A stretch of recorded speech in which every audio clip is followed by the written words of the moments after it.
오늘 우리에게 주시는 하나님의 말씀은 이사야 40장 31절, 마태복음 1장 27절의 말씀입니다. 말씀을 제가 봉독하겠습니다. 오직 여호와를 앙망하는 자는 새 힘을 얻으리니 독수리가 날개치며 올라감 같을 것이요 다른 박질하여도 곤비하지 아니하겠고 걸어가도 피곤하지 아니하리로다. 아멘. 보라, 처녀가 잉태하여 아들을 낳을 것이요 그의 이름은 임마누엘이라 하리라 하셨으니 이를 번역한즉 하나님이 우리와 함께 계시다 함이라. 아멘. 우리는 피조물임을 인정하며 살아가는 자들입니다. 하나님을 믿고 하나님의 역사를 인정하기에 피조물로서의 유한함, 한계가 있음을 인정하는 존재들이지요. 따라서 우리는 유한하기에, 한계가 있기에 한계가 없으신 하나님을 의지해야 하는 것이 바로 그리스도인이다라는 것입니다. 하나님을 통해 힘을 얻어야 하는 자들, 그 자들이 바로 그리스도인이다라는 것이죠. 그래서 시편 18편에서의 다윗의 고백이 우리가 진정으로 해야 하는 고백입니다. 시편 18편 1절 말씀에 다윗은 이렇게 고백하죠. 나의 힘이신 여호와여, 내가 주를 사랑하나이다. 나의 힘이신 여호와여, 내가 주를 사랑합니다. 나의 힘이다. 부족한 이 존재를 채워주실 분은 하나님이시다. 나의 원동력이자 힘의 원천은 바로 하나님이시다라고 고백하는 것입니다. 그런데 우리가 이렇게 고백할 수 있는 건요, 사실 정말 특별한 것임을, 특별한 권리를 받은 것임을 기억해야 합니다. 우리는 정말 위대한 분을 나의 힘이다라고 고백할 수 있는 특권을 받았기 때문입니다. 왜냐하면 우리는 하나님의 힘을 굳이 받을 이유도, 받을 만한 존재도 아니기 때문입니다. 우리 하나님께서는 창조주이십니다. 이 세상을 모두 지으시고 만드시고 주인이 되신 분이시죠. 정말 이 땅에 아무것도 없는 상태, 물질도 상태도 아무것도 없는 그 상황에서 무에서 유를 창조하신 진짜 창조주, 진짜 창조를 보여주신 절대자이신 분이 바로 우리 하나님이십니다. 그런데 그런 절대자이신 분께서 뭐가 부족했겠습니까? 하지만 하나님께서, 그런 절대자이신 하나님께서 우리를 빚으셨습니다. 다른 피조물은 말씀으로 만들었으나 우리만큼은 당신의 사랑을 받을 만한 존재로 여기시고 친히 우리에게 액션, 행동을 보여주셔서 창조하셨다라는 것이죠. 창세기 2장 7절에서는 다른 피조물과 인간의 차이가 있다라고 말하고 있는데요, 인간을 창조하신 그 모습을 말씀을 통해 볼까요? 창세기 2장 7절입니다. 여호와 하나님이 땅의 흙으로 사람을 지으시고 생기를 그 코에 불어넣으시니 사람이 생명이 되니라. 아멘. 다른 피조물과는 달리 이렇게 하나님께 다르게 창조를 받은 존재입니다. 하나님, 절대자이시며 창조주이신 이 땅의 주인이신 하나님께 다르게 사랑을 받는 소중한 존재 말이죠. 그러면서 하나님은 우리에게 이렇게 하기를 원하십니다. 아니, 다른 것 말하지 않으시고 오직 이것만 하라라고 말하시죠. 나를 의지해라. 절대자인 내가 너희에게 힘이 되리라. 너희에게 힘이 되어줄 것이다 라고 말입니다. 그리고 실제로 하나님을 믿고 신뢰하며 살아가는 자들은 하나님의 그 위대한 힘을 누리며 살아갈 수 있게 됩니다. 피조물인 우리가, 아무것도 아닌 우리가 어찌 하나님이 우리의 힘이다 라고 말할 수 있는 것이 특권이 아니고 은혜가 아닐 수 있겠습니까? 우리 사랑하는 수정동교회는 하나님을 통해 힘을 얻는 존재가 바로 그리스도인임을 깨닫고 기억하며 살아갈 수 있는 자들이 되시길 소망합니다. 그래서 하나님을 믿고 신뢰하셔서 창조주이신 하나님께서 우리에게 주시는 힘을 경험하고 살아갈 수 있는 믿음의 백성들, 믿음의 사람들이 될 수 있기를 주님의 이름으로 축복합니다. 그렇다면 이렇게 하나님을 믿고 그가 주시는 힘을 통해 얻으면 살면 되는 자임을 우리가 알았으나 역사적으로 성경에서 이 사람들이 과연 진짜로 이렇게 살았는지, 그리고 우리는 과연 그렇게 살고 있는지를 되돌아보려고 합니다. 이렇게 하나님을 믿기만 하고 또 그가 주시는 힘으로 살아가면 되지만, 사실 인간은 하나님을 계속 떠나 사려고 합니다. 하나님이 주시는 힘으로 충분히 살 수 있는 그런 존재임에도 막상 하나님을 잊고 떠나고 외면하면서 스스로를 힘들게 살아가죠. 어린 아기가 스스로 과자를 뜯으려고 합니다. 그럼 우리는 어른의 입장으로, 부모된 입장으로 그 과자를 뜯는 아이를 어떻게 지켜볼까요?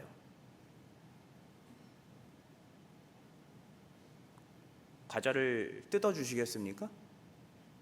아니면 끝까지 한번 해봐 이러면서 지켜만 보고 계실 겁니까? 긍휼이 없으신 건 아니시죠? 사랑이 없으신 건 아니시죠? 아마 모두가 낑낑대고 혼자 애를 쓰고 그 과자를 어떻게 해서든 뜯어보려고 애를 쓰는 그 아기를 도와주려고 할 겁니다.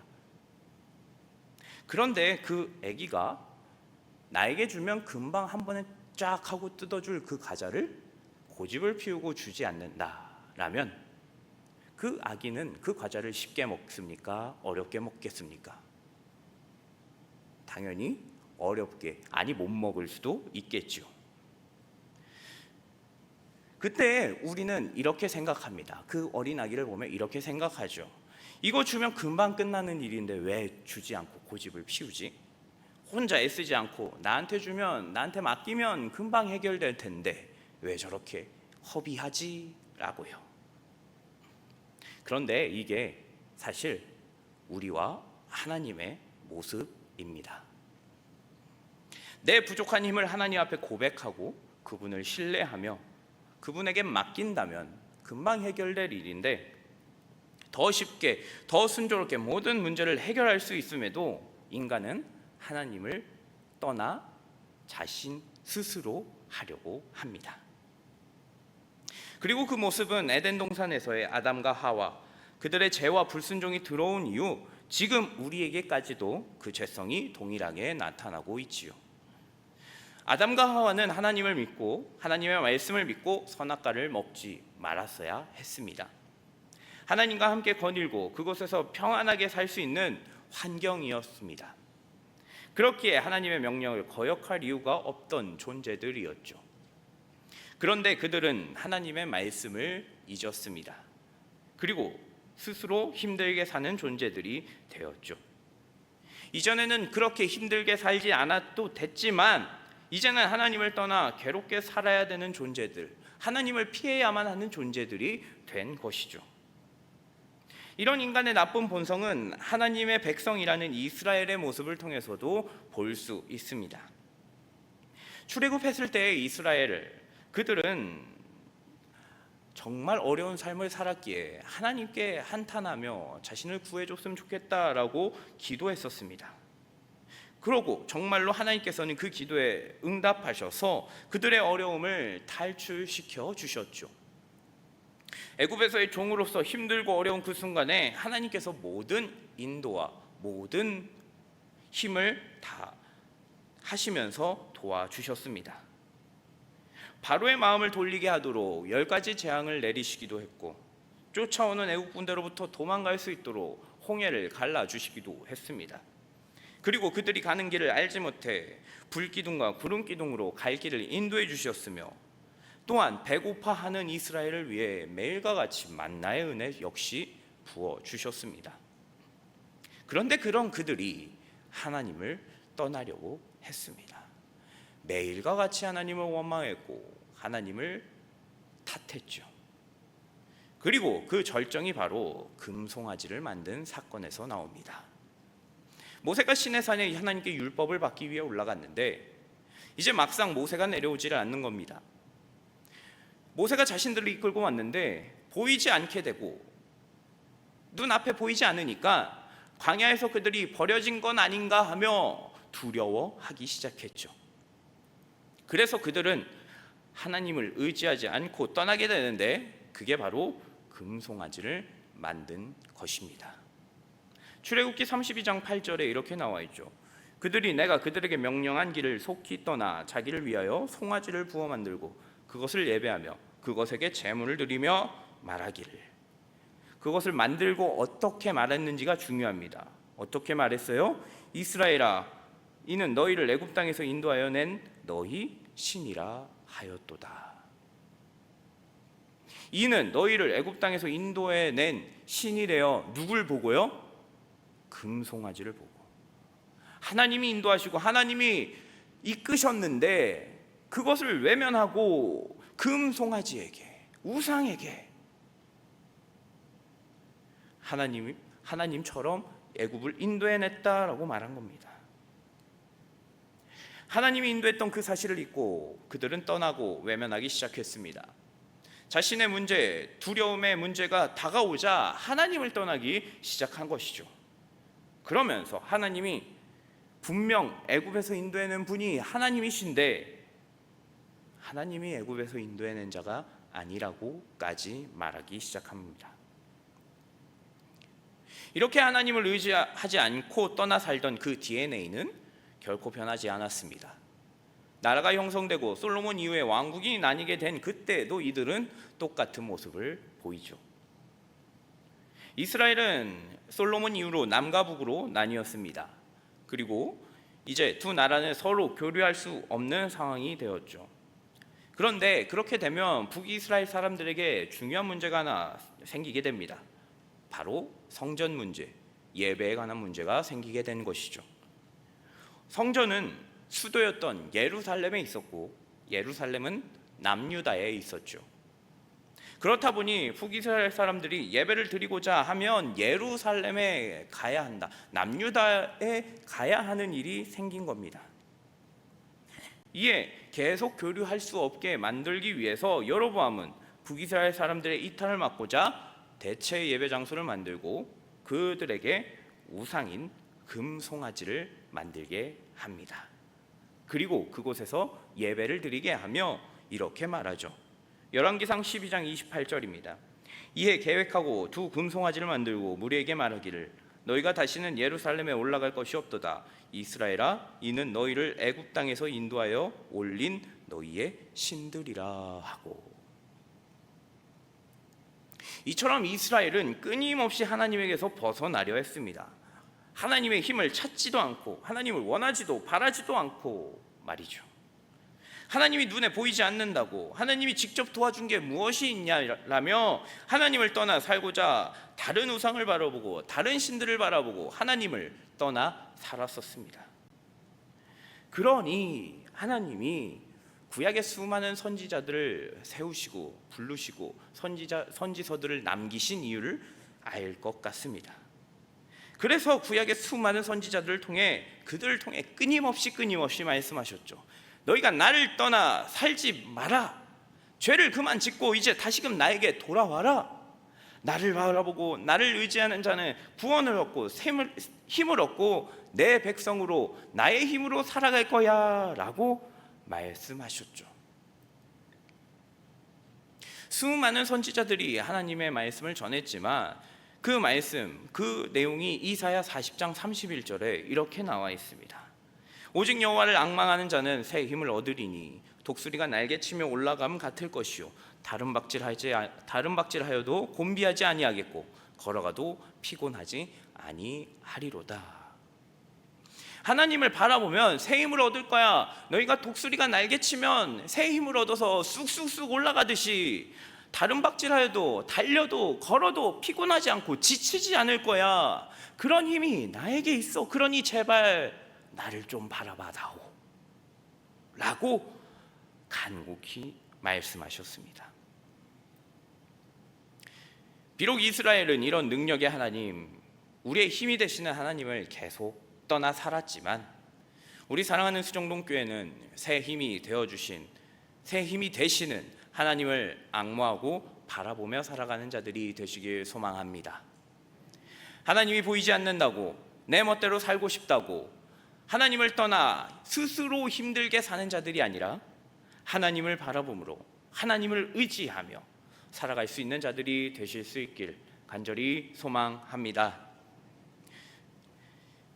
그렇다면 하나님을 아는 사람은 어떻게 살아가냐? 이스라엘은 비록 하나님이 함께하고 있어도 함께함을 알지 못하며 살았습니다. 하나님의 힘을 모르고 살았죠. 하나님을 바라보지도 않고 말입니다.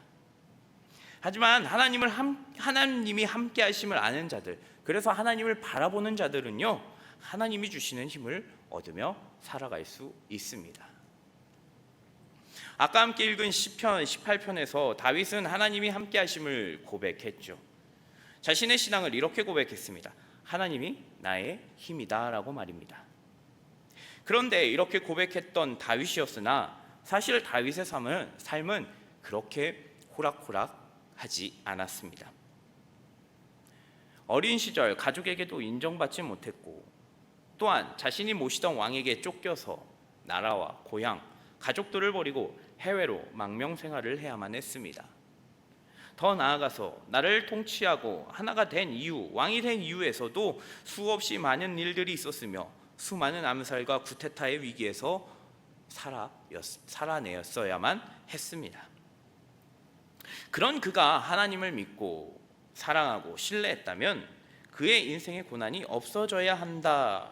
그게 무슨 하나님의 힘이냐라고 세상 사람들은 말합니다. 하지만 다윗은 그런 것이 나에게 문제가 안 찾아오고 나에게 고난이 안 찾아오는 것이 하나님의 힘이란 걸 말한 것이 아닙니다. 하나님이 주는 힘은 바로 자신에게 찾아온 고난, 문제를 바라보지 않는 것. 그 고난을 바라보지 않고 나와 항상 함께 계시며 나의 길에서 나의 길을 인도하고 싶어 하시는 그 하나님을 바라보게 하는 것. 그것이 하나님의 진정한 힘임을 깨닫게 된 것이죠. 문제와 고난을 보며 나 스스로 힘들어하지 않고 나와 동행하시며 함께 하시는 하나님을 바라보도록 만든다는 사실을, 그것이 하나님의 진정한 힘임을 다윗은 알고 고백한 것입니다. 사실 인간의 문제는 그리 크지 않습니다. 제가 청소년부를 같이 사역하고 있잖아요. 청소년부 친구들에게 가장 큰 문제가 무엇일까요? 졸업하신 지 오래되셔서 모르시는 것 같습니다. 요즘 청소년들은 당연히 학업이 제일 큰 문제입니다. 어떻게 하면 더 좋은 대학을 갈까? 어떻게 하면 더 공부를 잘할까? 자신의 문제에서 그것밖에 없는 것처럼 생각하고 있습니다. 그런데 저희가 다 아시다시피 시험 한번 망치는 거, 또 좋은 대학 못 가는 거, 그것이 인생을 좌지우지한가요? 아닙니다. 우리 어른이 된 우리의 입장에서 봤을 때 그 문제들은 정말로 작을 수밖에 없습니다. 그런데요, 이 문제가 사실 나이 먹었다고 해서, 우리가 어른이 됐다고 해서 그 문제의 크기가 커지는 게 아닙니다. 우리의 문제는요, 이런 물컵과 같은 크기입니다. 여기서 이 물컵을 봤을 때 이 문제가 커 보이시나요? 작아 보이시나요? 커 보이신다고요? 작아 보이시죠? 멀리서 봤을 때 이건 정말 아무것도 아닙니다. 그런데 우리 인간은요, 이 문제를 이렇게 바라봅니다. 이렇게 보면 아무것도 아닌데 내 문제가, 내 상황이 제일 크니까 나에게 찾아온 고난을 스스로 이렇게 바라보며 이렇게 이야기합니다. 내 문제가 제일 커. 내 문제가 너무 어려워. 이 문제 좀 해결했으면 좋겠어. 라면서 스스로 이렇게 합니다. 그런데 이 물병을 떼기만 하면 되는데, 멀리만 하면 되는데 우리는 이 고난을 스스로 갖고 옵니다. 스스로 바라봅니다. 그리고 스스로 이 고난에 가져와서 스스로 매몰되며 이렇게 괴로워하죠. 하나님은 어디 있으십니까? 하나님은 정말 살아계십니까? 나에게 왜 이런 고난이 찾아옵니까? 라면서 말이죠. 그런데 하나님의 진짜 힘이 무엇인지 여기서 나오는 거예요. 하나님의 힘은 진짜 뭐냐면 아무도 이렇게 내 고집 때문에 이렇게 하려고 해도 이 물병을 내려놓을 수 없는 이 힘을 하나님께서 거두시고 내려놓으시고 이 문제를 더 이상 크게 보지 않도록 하시는 겁니다. 그리고 이 문제를 바라보지 않고 나를 좋은 길로 인도하시고자 기다리셨던, 옆에 계셨던 하나님을 바라보게 만드는 것이죠. 그것이 진짜 하나님이 주시는 힘인 것입니다. 이 물컵이, 물병이 절대 크지 않고 그것을 거두면 내가 너와 함께 있다라는 그것을 알려주는 힘, 그 힘을 하나님이 함께 하심을 아는 자들, 하나님이 나와 함께 계셨구나라는 것을 아는 자들은 이렇게 물컵을 내려놓고 내 고민을 내려놓고 하나님을 바라보며 살 수 있다는 것입니다. 사실 이스라엘은 이 하나님의 힘을 알지 못하며 살았습니다. 하나님이 늘 자신과 함께 하심을, 계속 함께 계셨음을 알지 못했었죠. 여전히 자신들에게 닥친 그 고난이 커 보였기에, 자신이 갖고 있는 이 문제가 제일 커 보였기 때문에 하나님을 바라볼 여유도 여력도 없었던 겁니다. 그래서 그렇게 하나님을 바라보지 못하는 이 자들에게 하나님이 친히 이 땅에 내려오십니다. 저 멀리서 너 그 물컵 내려놓으면 돼 라고 그렇게 수없이 외치지만 듣지 않고 고집 피우는 그 인간을 향해 하나님이 직접 내려오신 것이죠. 바로 예수님이 내려오신 것입니다. 성자 하나이신 예수님이 이 땅에 내려오셨습니다. 그리고 예수님의 또 다른 이름이, 예수님이 내려오신 이유, 하나님이 예수님을 보내신 이유를 설명하고 있는데요, 마태복음 1장 23절에 예수님이라는 이름 말고 두 번째 또 다른 이름이 나오는데 그 이름의 뜻을 다시 한 번 더 보면서 읽어봅시다. 마태복음 1장 23절 말씀 다 같이 읽겠습니다. 시작. 보라,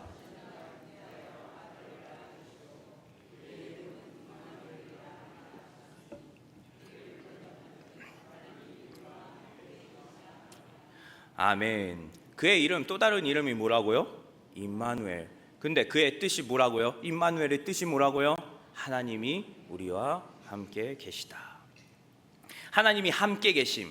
사람들이, 이스라엘이 하나님을 바라보지 못하고 끝까지 하나님이 함께 계심을 알지 못하니까 하나님께서 자신이 함께 하심을, 그 사인을 직접적으로 보내신 것이 바로 예수님이다라는 겁니다. 우리 사랑하는 수정동교회는 예수님이 하나님의 함께하심의 사인이라는 사실을 아시고 그 예수님을 바라보고 나의 고난과 나의 문제를 더 이상 바라보지 않는 자들이 되길 소망합니다. 고난과 역경이 찾아올지라도, 내 인생에 어려움이 찾아올지라도 이 고난을 작게 만들어주시는 예수님, 그리고 그 예수님을 통해 우리에게 하나님이 진정한 힘, 하나님의 힘을 경험할 수 있게 하시는 그 예수님을 진정으로 믿고 따르며 살아가는 백성들이 되시길 소망합니다. 그렇다면 예수님은 어떻게 해서 우리가 갖고 있는 이 고난의 문제, 이 어려움의 문제를 저 멀리 내려놓을 수 있게 했을까요? 바로 인간의 고난의 근본적인 문제, 죄의 문제를 해결하심을 통해 가능했다라는 겁니다. 인간은 정말로 인생의 수많은 문제와 고난과 어려움을 직면하며 살면서도 그 고난의 근본적인 원인이 무엇인지 찾지 못하고 살아갑니다. 이 고난과 역경의 근본이 바로 죄의 문제인지도 말입니다. 죄로 인해 삶의 고난과 역경의 연속이지만 그것을 바라볼 여유도, 아니 스스로 해결할 능력도 자격도 없는 자들이 바로 인간이지요. 죄, 고난, 죽음의 문제에서 결코 자유로울 수 없었던 존재들이 바로 우리였다라는 겁니다.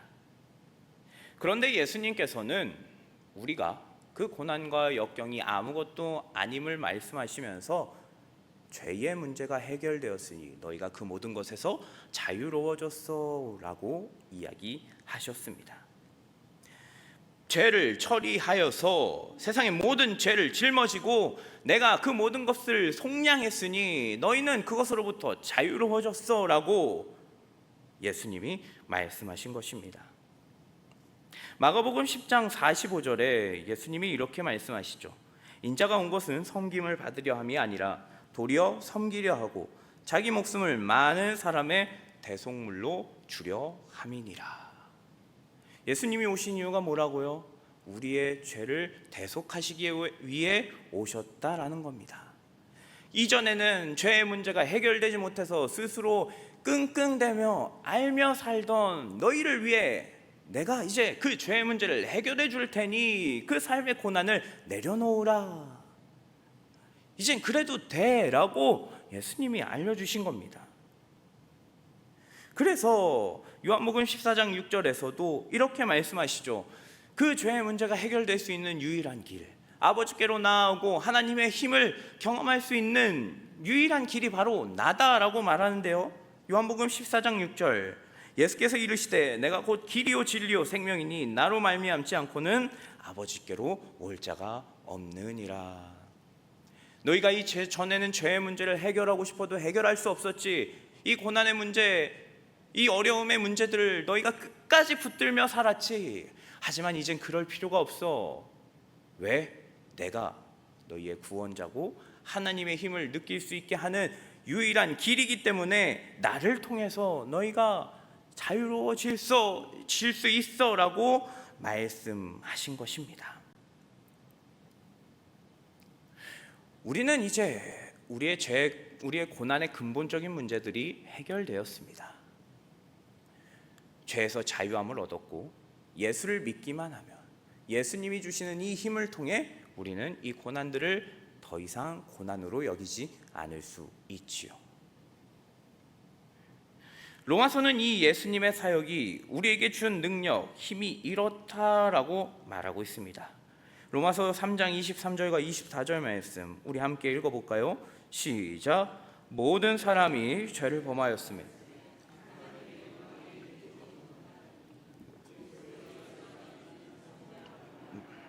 하나님의 은혜로 값없이 의롭다 하심을 얻은 자 되었느니라.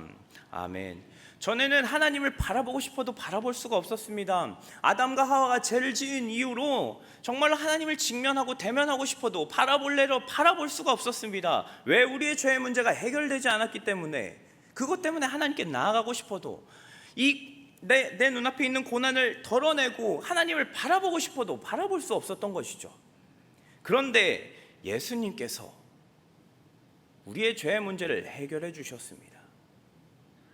그리고 속량시키시고 이제는 의롭다 하심을 받는 자들, 하나님의 그 곁에 계심을 바라볼 수 있는 자들로 예수님이 만들어 주셨습니다. 그러니 우리 예수님이 이 삶을 이겨낼 수 있는 힘이지 않겠습니까? 예수님이 나의 삶의 고난이 아니라 나의 옆에 계셔서 나의 모든 것을 채우시고 이끌어 주시고 힘을 주시는 하나님을 바라보게 하시는데, 예수님이 힘이 아니고서 누가 힘이겠습니까? 우리는 전에 죄로 인해 하나님을 바라볼 수 없었습니다. 하나님을 믿지도 신뢰하지도 의지하지도 않았죠. 그렇다 보니 작디 작은 내 안에 있는 이 한계를 갖고 내 힘으로 살아갔습니다. 그런데 이제는 그렇지 않아도 돼라고 말씀하십니다. 이 죄의 문제가 해결되어 다시 하나님을 찾을 수 있도록 예수님께서 행하셨기 때문입니다. 당신의 목숨까지도 아끼지 않으시며 대속물로 주시고 이 땅에 내려오셨습니다.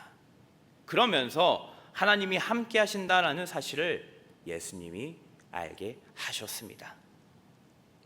고난과 역경이 내 앞에 있어 커 보이지만 사실 그 고난이 절대 크지 않다라고, 또한 그 고난을 바라보지 않고 나와 함께 동행하시는 하나님을 바라볼 수 있도록 만들어주신 분이 바로 예수님임을 우리는 기억해야 합니다.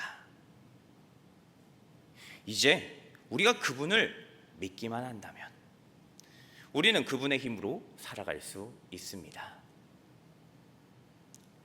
죄로부터 시작된 모든 어려움과 고난을 이겨내고 하나님이 약속하신 새 힘을 우리는 얻으며 살아갈 수 있게 되는 것이죠. 과자 봉지 하나 못 뜯어서 낑낑댔지만 어른에게 맡기지 못한 그 어린아이와 같은 믿음이 아니라 하나님 이거 해주세요, 하나님 나와 함께 계시는 거 알아요, 하나님 나의 문제를 덜어주세요 라고 부탁할 수 있는 진짜 믿음의 사람들이 될 수 있기를 소망합니다.